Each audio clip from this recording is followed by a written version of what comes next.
Olá, bem-vindos ao Vida Revista, ao caderno de notícias, política e economia, ao programa É para Provocar.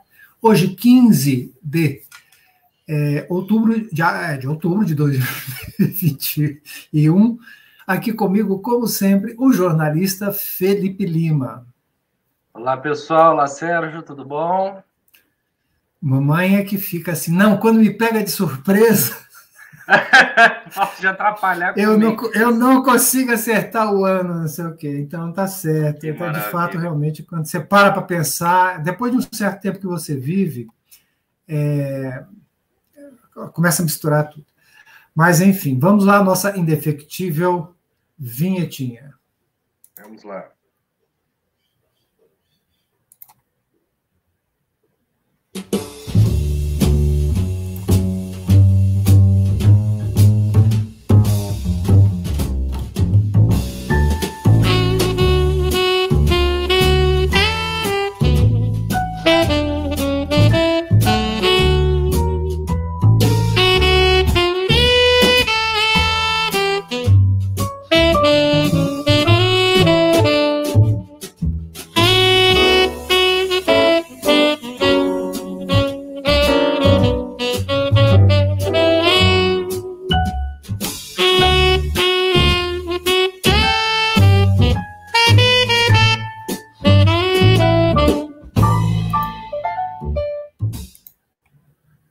Essa semana foi bastante calminha, né? Teve um feriado, né?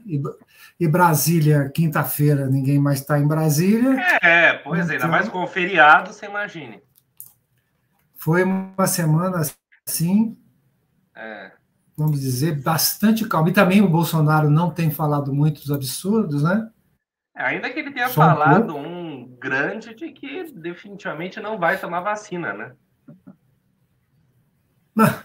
Bom, isso não me surpreende, né? Aliás, não, mas é que dessa vez quer saber de uma coisa? Ele reforçou a coisa, entendeu? Ele falou com todas as Você quer saber o que eu acho? Ele já tomou. Eu acho que ele tomou. Se ele não tivesse tomado, por que queria pôr essa informação em segredo por 100 anos? Exato, não faz sentido nenhum. Não tem sentido. Mas de novo, a gente vai pro... Eu não estou nem um pouco, de verdade, preocupado com a saúde dele. É uma coisa que me preocupa muito pouco. Mas me preocupa com o simbolismo de que é um presidente da República, aquela história toda que a gente sabe. Então, quando o cara ele pode ter tomado 10 vacinas, se ele vira e fala publicamente de uma maneira muito firme de que não. Antes ele falava que ele queria ser o último dos brasileiros a tomar aquela coisa imbecil. Aí agora ele falou, nessa semana, acho que no começo da semana, não vou tomar. Então, é o simbolismo, de novo, é um chefe de um dos maiores países do mundo, somos uma potência local, não somos nenhum, por mais que nos esforcemos, não somos nenhuma republiqueta de bananas, e o cara dizendo que não vai tomar. Então, é um simbolismo, é puro simbolismo. Sim, é um simbolismo. Eu não sei se acompanhou, eu não acompanhei a live, aliás, uma vontade que eu tenho de tomar os 2 omeprazóis, Engov, Eparema, e acompanhar uma live dele de quinta-feira. Eu nunca peguei para acompanhar, ligar ali e assistir de ponta a ponta. Deve ser ou não, então você tem que se preparar, mas deve ser um espetáculo à parte. E ontem ele estava gripadíssimo, tossindo, espirrando, falando que estava gripado. Ou seja, são sinais, né? Que pode ser Covid também. Então, é isso, ele insiste que se precisar vai tomar cloroquina, aquela coisa, mas ele voltou para bater firme nesses termos. Precisa saber se o pessoal dele vai ser recebido lá em Dubai, né? Sim. Sem uma vacina, sem não sei o quê. Então, pelo cargo que ocupa, às vezes tem algumas facilidades, né? Mas mas complicado. lamentável. Mas, antes de mais nada, vamos à foto da semana. É uma foto mesmo, assim, que eu achei bonitinha. Simpática. Na Baía de Bengala, na Índia, né? Eu achei que o fotógrafo foi muito perspicaz, né, em fotografar os pássaros, e lá no fundinho, né, duas pessoas, né? Talvez demonstrando a nossa insignificância, né, diante da natureza. Exato. Mas, inclusive, dizem que nós humanos, né, nós temos uma capacidade de reconhecer a forma humana, assim, no meio de uma floresta, não sei o quê, pum, você acha lá uma forma humana com facilidade. Não sabia disso. Nós temos essa capacidade. Talvez isso venha de épocas ancestrais, né? Uhum. Que era necessário achar outros, né? Então, dizem que a gente vê forma humana com facilidade. No meio de uma confusão, você acha um ser humano ali. Né? Interessante. E a outra coisa que nós vamos ver, que é o primeiro assunto, que não é bem político, embora seja, porque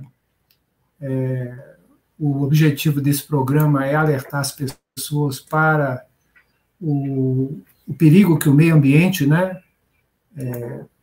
corre hoje em dia, né, com essas devastações, queimadas, poluição e coisas do gênero, né? E foi aquele programa do Jeff Bezos, chama Blue Origin. Isso. Blue Origin, né? Que levou o William Shatner, né? Muito conhecido como o Capitão James T. Kirk, de Jornada nas Estrelas, Star Trek, né? E ele foi convidado para fazer esse voo, né? Um voo suborbital. Uhum. Se não me engano, eram 5 pessoas, 2 deles eram clientes, pagaram para ir, e os outros 3 eram convidados, entre eles o William Shatner, né? Aí tá a cápsula, né? Eles começaram a entrar, etc. e tal, abraçaram o Jeff Bezos, tiraram fotografia junto ali, tá vendo? Lá, o outro vai tirar uma fotografia. Careca, né? O careca, E foram, né? E o próximo, acho que agora é o William Shatner.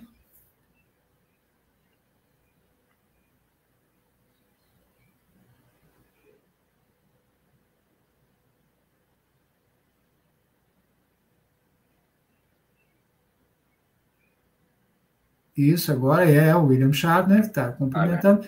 Esse programa está fazendo concorrência com o programa da SpaceX, que também tem um programa... É da Virgin, não é do Musk? É do... Como é que chama? Elon Musk. Elon Musk. Só que o da SpaceX é um pouco melhor, eu acho, na minha opinião. Né? Primeiro que você faz 3, se não me engano, são 3 órbitas em torno da Terra. Né? E você realmente vai ao espaço. Eles, não é que eles não foram, né? Aí o William Shatner, né, falando, dando entrevista. 90 anos, imagina. E você faz 3 voltas em torno da Terra. Ele está com 90 anos? 90 anos, é a pessoa mais velha que já foi ao espaço. Olha só. Tem esse recorde. E você faz 3 voltas em torno da Terra, tem a reentrada, né? Certo. E depois você pousa. Então, eu acho que é bem mais emocionante, né? Mas também deve ser bem mais caro. E é um símbolo fálico, né? Isso é incrível. Não, sem dúvida nenhuma, né? É um símbolo fálico. E esse voo aí da Blue Origin, ele vai ao limite do espaço, que são 100 quilômetros, né? Que é o limite reconhecido como espaço, né? Ele passa dos 100 quilômetros de altura, aí o foguete já está partindo, né? E ele faz uma pequena curva assim, né? Sim. Que dá o tempo de uns 3 minutos para eles, de falta de gravidade, e depois ele retorna. Quer dizer, ele não chega a escapar da gravidade da Terra, né? Mas eu acredito que ele vai um pouco além da atmosfera, né? Que é exatamente esses 100 quilômetros aí, né? Tem que ter coragem para embarcar num troço. Você sentar debaixo de um negócio desse, realmente, né? Mas se eu tivesse 90 anos, eu iria, né? Porque, poxa, o custo-benefício é grande, né? Né? Ainda mais de graça. Aí você vê lá o foguete, né? Como é que ele chama? New Shepard. Sim. Já está se afastando ali da cápsula, né?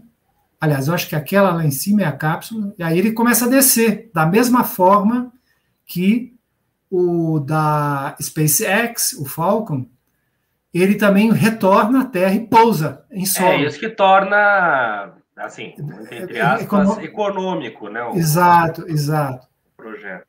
Então, aí nós vamos ver o pouso dele. Acho até que ele tem um pouso mais controlado do que o Falcon 9. O Falcon 9 parece às vezes que vai se destroçar, né? Esse não, ele vai devagar, ele se ajeita e tal, depois ele pousa, né? Vamos ver, é bem interessante.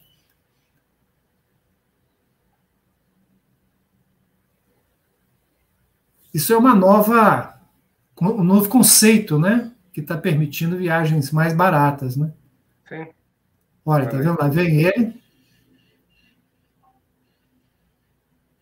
Você vê, ó, ele dá uma consertada, Não, é impressionante, Depois ele, puf. Isso aí parece que é um deserto no Novo México. E a cápsula vai pousar pouco perto ali dele, sabe? Depois. Né? Aí pousou.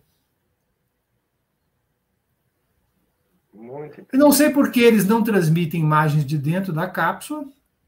Né? Então, aí eu cheguei a ver algumas imagens dele, mas é muito breve, assim. Aí o primeiro grupo de paraquedas, né, abriu.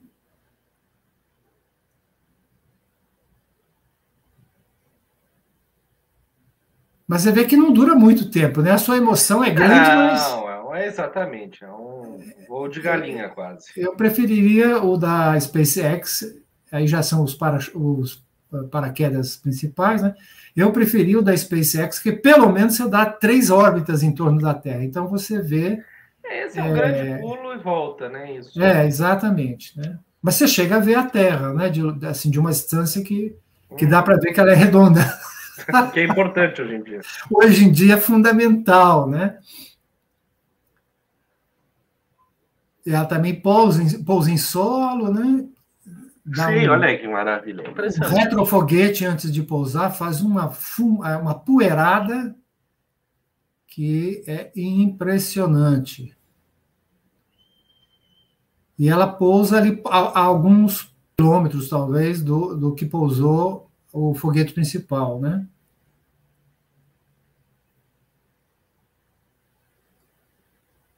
Mas quem sabe, eu não estou tão velho assim, quem sabe, né? A gente ainda consegue fazer um voo desse, né? Você tem vontade? Com certeza.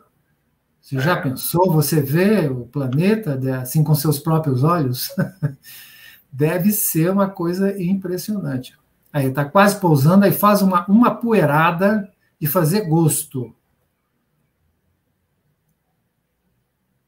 Olha aí. Uma poeirada.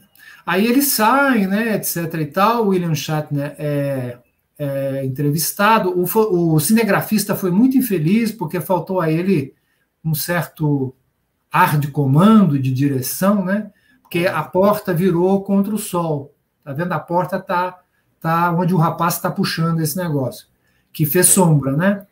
E aí, na hora de fazer a gravação, ele não pediu para o pessoal virar para a luz. Então, toda a gravação foi feita com a silhueta das pessoas, né? Faltou ali um toque de diretor, por favor, vamos virar para cá, para a luz. Né? E foi interessante porque o William Shatner, né, que apesar de ter voado pela galáxia, né, na Enterprise, ele saiu emocionado, cara. Ele saiu emocionado. Claro. Nesse vídeo que você vê, que mostra dentro da cabine, mostra ele assim, fascinado, olhando para fora. Exato, exato. Assim. Né? E ele chegou até a choramingar, sabe? E na entrevista, uma coisa que era importante que ele falou, que ele viu assim o espaço, né? Que ele falou que é uma escuridão total, e você vê aquela luz, né? Aí ele saindo da cápsula, né? Aquela luz que então ele falou, ali é vida e aquela escuridão é morte, né? E ele ficou impressionado com a finura da camada da atmosfera onde a gente vive, né? Quer dizer, com a nossa fragilidade, né? Portanto, a gente tem que cuidar muito dessa fina, né, camada de gás, né, que a gente vive, porque se ela for para o beleléu, não vai sobrar nada. Né? Tá vendo? E as cenas foram gravadas assim. Sempre. Mas também é difícil virar pro Bezos e falar: olha, vai para lá, meu amigo.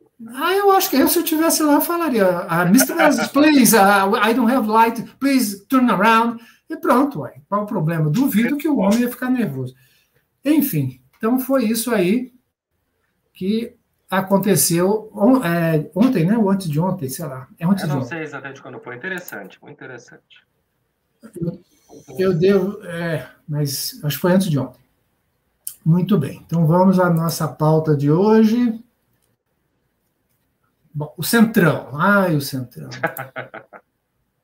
Centrão quer novo nome para o STF e abre crise entre evangélicos e Bolsonaro. Igor Guillow, Ana Virgínia Baloussier.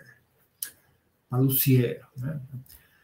O Centrão quer indicar um novo nome para a vaga aberta no Supremo Tribunal Federal, abrindo uma crise entre o governo de Jair Bolsonaro e líderes de um dos últimos redutos de popularidade do presidente, os evangélicos. Uma articulação dos principais ministros do grupo que comanda a Câmara dos Deputados visa viabilizar o nome de Alexandre Cordeiro de Macedo, presidente do CAD, Conselho Administrativo de Defesa Econômica. O problema para a comitiva pastoral que aconselha Bolsonaro no assunto é que Cordeiro não passou pelo crivo deles. Aliás, ele pode até se apresentar como evangélico, mas está longe de sê-lo terrivelmente, advérbio que o presidente diz ser imprescindível para o ocupante do 11ª cadeira da Corte. Macedo teve sua indicação defendida por Ciro Nogueira, da Casa Civil, Flávia Arruda, Secretaria de Governo, Fábio Faria, de Comunicações, e o tema foi debatido em 2 jantares ocorridos semana passada em Brasília. Eu acho engraçado. Quer dizer, esse grupo de evangélicos liderados por Malafaia, né? Silas Malafaia. Não sei se todos, mas ele está ali encabeçando. Ele é o manda-chuva, né? E de uma arrogância assim que não, porque se não passar pelo nosso crivo, não pode, etc. e tal. É o fim do mundo. Isso é uma coisa que me estarrece. Eu já falei aqui algumas vezes o meu posicionamento contra qualquer interferência religiosa na República, e é uma coisa que me deixa perturbado, assim, eu acho gravíssimo, coisa que me tira o sono. Eu não tenho nem que dizer. Então é isso. Agora, hoje eu já li também que agora a gente vai ler sobre a questão da Alcolumbre, mas que também estão pressionando ele, que tem um grupo que está pressionando para sabatinar o Mendonça, o que é inimaginável imaginar um sujeito desse no STF, né? É o fim do mundo. Sim. Inclusive, o que deve ser é o notório saber jurídico, que eu acho que o Mendonça não tem, né? E uma reputação ilibada, que são os quesitos. Você não precisa ser jurista, advogado, ou juiz, nada para ser ministro do Supremo. Pode ser qualquer pessoa, desde que tem essas características. Agora, a religião da pessoa não é o caso. E aí você querer impor uma pessoa ao Supremo, né, por causa da religião, é um absurdo, né? Quer dizer, é uma coisa assim que não tem cabimento, né? E o que ele quer? O Bolsonaro quer ter um pau-mandado lá dentro, que, segundo ele, vai conversar com ele toda semana e rezar na abertura dos trabalhos, e o Malafaia quer ter também um pau-mandado lá dentro, né? Então, quer dizer, os senadores precisam ter cuidado realmente, porque não é o caso. Inclusive, tem esse fato de que ele é lavajatista, né? Sempre foi muito simpático ao lavajatismo, e isso, para os senadores e deputados, não é exatamente um bom prenúncio, né? E quem está em cima pressionando por ele até é gente importante. O Ciro Nogueira, da Casa Civil, a Flávia Arruda, da Secretaria de Governo, e o Fábio Faria, o famoso Fábio Faria, né, que é o genro do... Como chama? Silvio Santos. Silvio Santos, que é da Secretaria de Comunicação. Quer dizer, esse pessoal atualmente tem uma certa ascendência ali, né, sobre o Bolsonaro. Né? Acho que a briga vai ser feia. Vai ser, vamos ver, vamos aguardar. Mas eu espero realmente que pelo menos esse nome saia, entendeu? Vamos ver. Alcolumbre reage à pressão de Bolsonaro e evangélicos após travar indicação ao STF por 3 meses no Senado, o que não é nenhum recorde, viu? Já teve casos, né? O presidente da CCJ, Comissão de Constituição e Justiça do Senado, a Davi Alcolumbre, do Amapá, reagiu nesta quarta-feira 13 à pressão para pautar a sabatina de André Mendonça para uma vaga no STF, Supremo Tribunal Federal, afirmando que não aceita ameaças e que querem transformar a sua autonomia em ato político e guerra religiosa. O senador mantém emperrada há 3 meses a tramitação do nome indicado por Jair Bolsonaro para integrar a corte. A nomeação não é votada no Senado porque a CCJ ainda não marcou a data para a sabatina de Mendonça, escolhido com base no perfil terrivelmente evangélico, prometido pelo presidente da República ao segmento religioso. Apesar da pressão, Alcolumbre sinalizou que deixará a análise do caso por mais tempo na gaveta. O senador se posicionou nesta quarta pela primeira vez, divulgando uma nota pública no mesmo dia em que Bolsonaro afirmou que ele estava jogando fora das 4 linhas da Constituição, o que não é verdade. Não, evidentemente. Ele não tem essa mania agora de 4 linhas da Constituição. Eu só quero ver o dia que ele vai ser condenado e preso dentro das 4 linhas da Constituição. Mas não tem nenhuma previsão na Constituição que obrigue o presidente da CCJ a marcar essa sabatina, assim como não existe nenhuma previsão para que o presidente da Câmara ponha para frente aqueles 100 e tantos pedidos de impeachment, né? Exato. Então, por analogia, porque então vamos fazer, vai ter que o presidente da Câmara vai ter que pôr pelo menos um ali para tramitar, né? Pois mas e você sabe, né, que a gente até falou disso aqui, mais uma curiosidade, que por que ele não põe? Ele poderia simplesmente ignorar, negar todos. O problema é que a partir que ele negar, ele coloca o pedido em jogo e uma maioria a Câmara pode resgatar aquilo lá e revotar, e etc. e tal. Então, enquanto ele não mexe, ninguém pode fazer nada. Mas por que ele não coloca não em tudo e dane-se? Porque ele colocando não em tudo, ele dá para o jogo, entendeu? Ele bota na roda. Não. E vamos que ele dê não em tudo e a Câmara não recupere nenhum, acabou a pressão sobre o presidente. Também tem isso, exato. Tem esse fator político também, né? Para ele ficar ali como o presidente na coleira, ele precisa não votar os pedidos de impeachment, porque está sempre aquela coisa, faz o que eu quero. Mas então... tem bastante, né? Ele podia ser mais generoso. Nossa Senhora! Ali tem pedido de impeachment para talvez 1 milênio, né? Dá para todos os presidentes futuros. Nossa Senhora! É impressionante. Agora... eu, se fosse o Alcolumbre, bancava o macho mesmo e não punha, né? Porque realmente esse cara não merece. É um perigo esse cara. É um perigo, sem dúvida nenhuma. Inclusive o Alcolumbre é judeu, não sei se você sabe. Não sabia, não parece. Pois é, ele é judeu, quer dizer, então tem mais essa... se ele fosse evangélico, né? Aí estava fácil, meu Deus. Mas não, ele é judeu. Então é isto. Muito bom. Alguma coisa, embora eu vou até comentar o que eu acho dessa. Justiça afasta Sérgio Camargo, né, da gestão de funcionários na Palmares, da Fundação Palmares, e proíbe intimidações nas redes. Victoria Azevedo. A Justiça determinou nesta segunda-feira, 11, que o presidente da Fundação Palmares, Sérgio Camargo, seja afastado das atividades relacionadas à gestão de pessoas da instituição. Desta forma, ele fica proibido de nomear e exonerar servidores. A decisão é do juiz do trabalho, Gustavo Carvalho Scherrap, da 21ª Vara do Trabalho de Brasília, em ação do Ministério Público do Trabalho, MPT, que pede o afastamento de Camargo do cargo por denúncias de assédio moral, perseguição ideológica e discriminação contra funcionários da instituição. O juiz impôs multa diária de 5 mil caso sejam descumpridas as decisões. Então... Esse é um sujeito desqualificadíssimo, que é um verme, é uma coisa horrorosa esse camarada. Agora, eu pergunto assim, o cara tem todo esse perfil, que nós já conhecemos, muito bem. Aí, o juiz manda afastá-lo da gestão de pessoal. Não... É um paliativo ali, é uma coisa que também não leva a nada. Porque, assim, realmente houve denúncias, né, que saíram no Fantástico, um mês atrás, que mostra que realmente existe um abuso muito grande, uma pressão muito grande nessa questão de quem demite, quem não demite, quem é contratado, quem não é, enfim, né, essa questão de pessoal mesmo.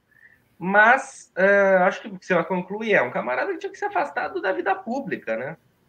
Ele tinha que ser afastado da direção Claro. da fundação. Exato. Né? Agora, o que na prática isso significa? Que ele não demite nem emprega ninguém. Uhum. É só o que vai acontecer. Mas um telefonema dele vai resolver. Então, de novo, é simbólico, né? Uma coisa que... Mas eu acho assim, tem umas decisões realmente que eu vou te contar. Eu não sei se há essa justiça do trabalho teria poder, né, para retirá-lo da fundação, né? Uhum. Mas o que deveria ter sido feito é retirar ele da fundação, porque ele é nocivo estando ali. Sim, mesmo perigoso. Que ele não possa demitir, ele pode continuar fazendo pressão, fazendo discriminação, enfim, né, xingando, fazendo o salseiro que ele faz, um circo. Eu acho que horroroso. Como é que se diz? Não foi uma decisão assim eficiente. Foi algo que, de novo, muito menos eficaz. Muito bem. Agora não tem exatamente uma notícia para ler, porque são tantas as coisas, mas vamos comentar essa história do Ciro e do Lula, que agora eles se descobriram. Pois é. Não, eles são dois imbecis, porque o inimigo é outro, gente. É evidente que o inimigo deles são eles mesmos, não tem dúvida disso. Assim como a gente já falou que é imprescindível ter Bolsonaro para o sucesso de Lula, né? Não há dúvida disso. Mas, assim, é tão antiprodutivo, né, para o Brasil isso. Não sei se você viu a última pesquisa Poder Data que saiu. O Bolsonaro recuperou um pouquinho dos péssimos e ruins, né? Ele deu uma pequena, nada que emocione, né? Mas... É uma sinalização que estão falando e fazendo besteira. Né? Claro. Então fica esse negócio, esse circo, quer dizer, que eles até tivessem um embate político, até tudo bem, mas não nesse nível que está, né? Um falando mal do outro, um xingando o outro e fazendo chacota, isso não é produtivo, né? E também é o seguinte, né? Essa história de que o PT fez, ele lançou agora essa teoria de que, imagina, o Lula corroborou para o impeachment da Dilma, mas isso não faz o menor sentido, né? O menor sentido. Então, quer dizer... Inclusive, ele vai falando, vai criando o tumulto que ele precisa para sobreviver. Ele vai falando. Ele entrou também numa discussão pública com a Dilma pelo Twitter, uma grosseria danada, né? E aí é machismo para cá, não sei o que para lá. É um horror. Não vejo muita coisa, porque se ele acha que isso vai fazer com que os votos do Bolsonaro vão para ele, para o Ciro, que eu digo, né? Está muito enganado. Né? Quer dizer, não vai, porque quem vota em Bolsonaro ou Sérgio Moro não vota em Ciro Gomes. Perfeito. Então, não sei, também a atitude que ele teve, né, em 2018, porque eu votei no Ciro em primeiro turno de 2018. Tá. Depois do segundo turno, diante, né, dos fatos, eu votei no Haddad. Mas a atitude do Ciro naquele momento foi péssima. Ele não apoiou o Haddad, quer dizer, não viu uma causa maior ali, quer dizer, ele não apoiou e foi para Paris. Né? E ficou de Paris mas falando. Eu até entendo, aí é complicado. Naquele momento, eu sempre bato nessa tecla, naquele momento não dá para julgar. Realmente ele foi e tal, mas é um outro cenário, não é hoje, não é 22, era um outro cenário de que realmente a gente não pode esquecer de que tinha um PT que tinha um peso ali de horrores também terrível. E daí vem esse camarada que é horroroso, mas puta, as instituições vão segurar, não sei o quê. Como, vamos ser muito honestos, Deus quem perdoe, tem segurado. A gente vive nessa tensão, vive nesse esgoto mental, vive nessa coisa horrorosa, mas, em última análise, a vida continua, tá? As coisas estão caras, etc e tal, preço, isso, aquilo, aquilo outro, mas, no sentido de liberdades, isso aqui que todo mundo fala, ninguém está sendo fuzilado na rua, não está acontecendo nada disso e nem vai acontecer. Assim como a gente já falou 200 vezes, não vai ter golpe nenhum, né? Você lê muito bem aquela questão associando a saída do Trump. Então, assim, vamos também com calma, que assim, a gente vive um período de horror, de desgaste, de infelicidade, não há dúvida. Não há dúvida. Mas também, calma, vamos tirar ele em 22, pronto, é isso. Sem dúvida. Eu ouvi um comentário de um jornalista aí, fazendo um exercício, né? Não é fato, ele fazendo um exercício de que seria que o Bolsonaro vai renunciar, porque se ele perder a eleição, e ele não é burro, ele está vendo que ele vai perder a eleição, é muito provável que ele e os filhos vão para a cadeia, né? Então ele renunciaria em favor do Mourão e para concorrer a uma cadeira no Senado, para então ter o foro privilegiado novamente, né? Então pode ser, quem sabe, de repente dizem que esses papos andam rolando por lá. Essa eu não tinha ouvido ainda. Eu acho difícil esse tipo de coisa, eu acho que é muito, muito pitoresco, até como se falava muito lá atrás, antes da eleição, que era tudo um perigo, um golpe para os militares, que ele vai assumir e vai renunciar para ter um militar no poder e os militares tomarem o poder. Quem dera tivesse sido isso. Quem dera tivéssemos o Mourão esse tempo todo. Não, imagina. Ele pisa em cima dos militares e não está nem aí. Então, essas teorias aí eu tenho um pouco de dúvida. Seria pitoresco, seria.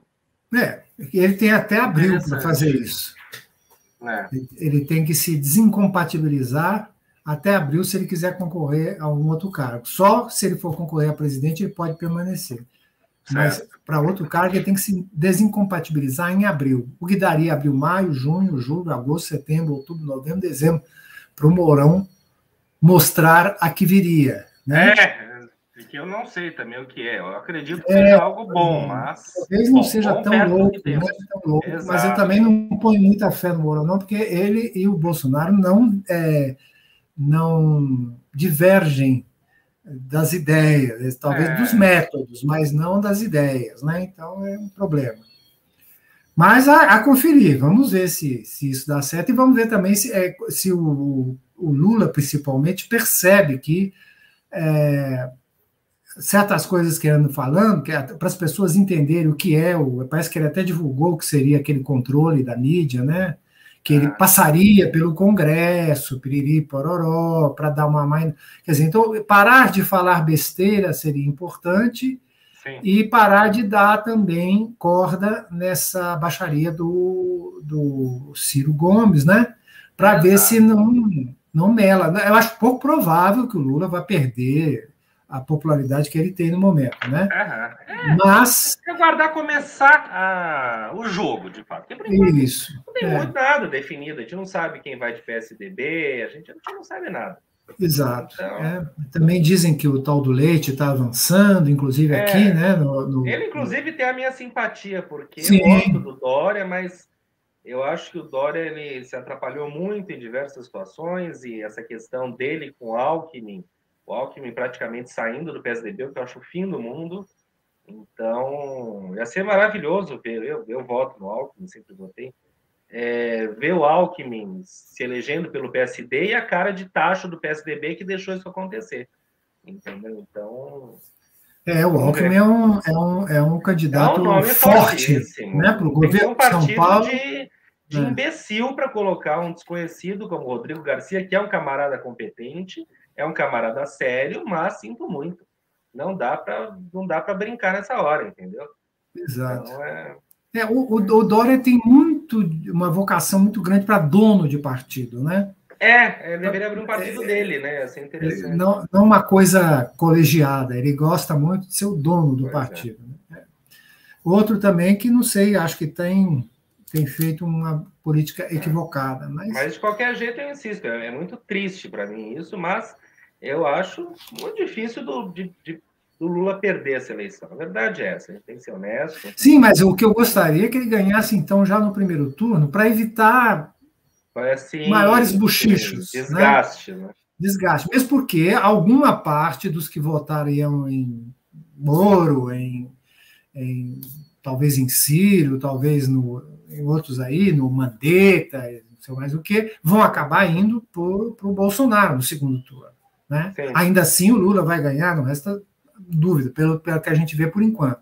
Mas, para que correr riscos? Né? Seria muito mais interessante de liquidar o assunto de vez. Mas, a ver. Né? E também temos esse detalhe que eu falei, que vamos ver em abril se ele realmente se desincompatibiliza para concorrer ao Senado. Seria, assim, uma reviravolta, né? Total. Aí sim, né? seria uma reviravolta na República. Né? Muito bom. Governadores articulam ação no STF contra a mudança no ICMS sobre combustíveis. Tiago Rezende, Renato Machado, Washington Luiz. Contrários ao projeto de mudança à regra de tributação sobre combustíveis, governadores devem entrar com uma ação no STF, Supremo Tribunal Federal, para tentar barrar a medida caso o Senado também aprove a proposta. O texto passou pela Câmara nesta quarta-feira, 13. Se fosse uma sexta-feira, né? A expectativa no Senado é que a proposta consiga avançar, apesar da resistência a alterar impostos que possam prejudicar estados e da visão de que o projeto aprovado na Câmara confirma o discurso do presidente Jair Bolsonaro que culpa dos governadores pelo preço dos combustíveis, que é culpa, né? Faltou o que é. Culpa dos governadores pelos... Lideranças das principais bancadas acreditam que algo precisa ser feito. Patrocinado pelo presidente da Câmara, Arthur Lira, do PP de Alagoas, o projeto prevê que o ICMS, Imposto Estadual, passe a ser um valor fixo.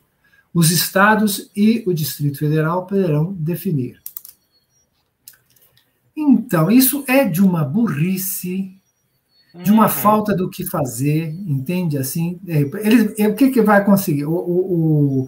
Tá certo, o ICMS é 27% do valor de venda do combustível. Ok. Tá, mas ele aumenta na proporção que aumenta o preço. É sempre 27%. Não é o ICMS que está fazendo o combustível ficar mais... não muda em São Paulo desde 2015. Pois é, mas acontece o seguinte, 27 de 100, 27% é 27. De 150, né? Então, quer dizer, à medida que o valor do combustível na refinaria sai mais caro, todos os outros impostos e taxas que incidem sobre ele viram mais dinheiro, mesmo mantendo a mesma proporção. É isso que talvez que o Bolsonaro poderia falar, que poderia diminuir o preço diminuindo o valor não que seja o ICMS que está fazendo a causa do combustível ser mais caro é o ICMS, que não é. A causa é o dólar e o valor também do barril de petróleo, que estava em 40 e poucos há meio ano atrás e agora está 80 e tantos. Né? Perfeito. Agora, o que vai acontecer fazendo essa média aí que o Lira está fazendo? É uma média mesmo, né? Com o presidente, inclusive. Né? Ele vai fazer uma pequena redução no valor, porque para o consumidor final não vai representar, assim, grande coisa. E mais 2, 3, 4 aumentos que vierem aí, que vão vir, né? Porque o negócio está pegando fogo. Lá se foi, entende? E depois isso cai, pior ainda mais. Exato. E os estados com redução de arrecadação. Quer dizer, ele quer criar um problema para os governadores, né? E fazer essa média aí, que não vai durar muito tempo, que a percepção que o consumidor vai ter dessa redução do ICMS é mínima, né? E 2, 3 aumentos já não significam mais nada. Aí ele vai falar que o quê? Vem tirar de vez o ICMS? Aí, né, não sei. Agora, sempre disseram que o Senado representa os estados, né? Que os governadores têm grande ascendência ali sobre os senadores, etc. e tal. Será possível que os governadores não conseguem convencer os senadores de que, né, os estados vão entrar pelo cano? Exato. Consegue, tudo se consegue, tudo parte do jogo. No fim, ganha-se aqui, perde-se ali, vamos deixar acontecer isso aqui para a gente puxar outra coisa ali, é o que a gente já conhece, é o usual, né, de todo jeito. Então, isso. É complicado. Só espero que não vá parar no Supremo. Mais uma coisa para parar no Supremo. Começa a ficar assim. Tudo se resolve lá e daí também dá motivo para falar, exatamente. Né? É uma coisa assim que brada aos céus, né? Que não é possível, tudo. Daqui a pouco até o negócio lá que também, só para comentar, né? Daquele negócio chama dos mods lá, que ele chamou de... os absorventes. Absorventes, que ele chamou de Bolsa Mods. Isso ele falou na tal da live lá, que ninguém tem estômago para assistir, que era o Bolsa Mods. Então, quer dizer, daqui a pouco isso vai parar no Supremo, entende? Quer dizer, é duro. A coisa lá do Sérgio Camargo, daqui a pouco vai parar no Supremo, né? Quer dizer, não há crise que aguente também, né? O Supremo também o Supremo não anda, né? Porque eles têm milhões de processos. Ali. Exatamente, né? Inclusive tem aquele negócio lá da demarcação das terras, né? Daquela cláusula lá de antiguidade que eles querem. Imagina, diz que a gente vai. Que se o Supremo aprovar que eles têm direito, né? Pela antiguidade, além da lei de 1988, se eu não me engano, sei lá. Eles vão pegar de volta o Morumbi. Meu Deus. Olha, tem de tudo. Nós estamos tá feito. Nós estamos numa época assim lamentável, né? Índio passa a ser dono do Morumbi, pronto, né? Aí vai lá uma tribo de índio e assume o Morumbi. Olha, é realmente uma coisa lamentável, mas enfim. Bom, até que para uma semana que não teve nada, falamos 40 minutos. Você tem mais alguma coisa? Não, tá bom demais. Não, mas também tivemos uma prestimosa ajuda de William Shatner, pelo menos uns 9 minutos. Sim, mas foi interessante de ver ali o voo de galinha dele. Sim. Então tá bom. Tudo bem. Tá bom? Então, agradecendo a vocês mais uma vez, né, conosco. O É Pra Provocar vai ao ar todas as sextas-feiras às 19 horas. Semana que vem a gente está de volta. Até lá. Até mais, pessoal. Até mais, Sérgio. Até semana que vem. Valeu.